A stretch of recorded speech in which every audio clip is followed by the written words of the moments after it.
திருப்பாடல்கள் 144 அதிகாரம். என் பாறையாகிய ஆண்டவர் போற்றி போற்றி. போரிட என் கைகளுக்கு பயிற்சி அளிப்பவர் அவரே. போர் புரிய என் விரல்களை பழக்குபவரும் அவரே. என் கற்பாரையும் கோட்டையும் அவரே. எனக்கு பாதுகாப்பாளரும் மீட்பரும் அவரே. என் கேடயமும் புகலிடமும் அவரே. மக்களினத்தாரை எனக்கு கீழ்ப்படுத்துபவர் அவரே. ஆண்டவரே, மனிதரை நீர் கவனிக்க அவர்கள் யார்? மானிடரை நீர் கருத்தில் கொள்ள அவர்கள் யார்? மனிதர் சிறுமூச்சுக்கு ஒப்பானவர். அவர்களின் வாழ்நாட்கள் மறையும் நிழலுக்கு நிகரானவை. ஆண்டவரே, உம் வான்வெளியை வளைத்து இறங்கி வாரும். மலைகளை தொடும், அவை புகை கக்கும். மின்னலை மின்ன செய்து அவர்களை சிதறடியும்.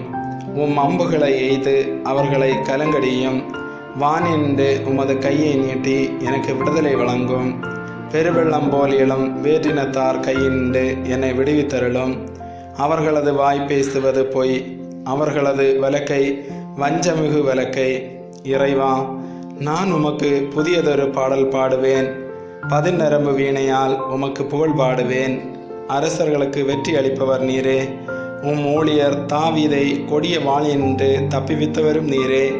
எனக்கு விடுதலை வழங்கும். வேற்றினத்தார் கையின்று என்னை விடுவித்தருளும். அவர்களது வாய் பேசுவது பொய், அவர்களது வழக்கை வஞ்சமிகு வழக்கை. எம் புதல்வர்கள் இளமையில் செழித்து வளரும் செடிகள் போல் இருப்பார்களாக. எம் புதல்வியர் அரண்மனைக்கு அழகூட்டும் செதுக்கிய சிலைகள் போல் இருப்பார்களாக. எம் களஞ்சியங்கள் நிறைந்திருப்பனவாக, வகை வகையான தானியங்களால் நிறைந்திருப்பனவாக. எங்கள் வயல்களில் ஆடுகள் 1000 பல்லாயிரம் மடங்கு பலுகட்டும். எங்கள் மாடுகள் சுமை சுமப்பனவாக, எவ்வித சிதைவோ இழப்போ இல்லாதிருக்கட்டும்.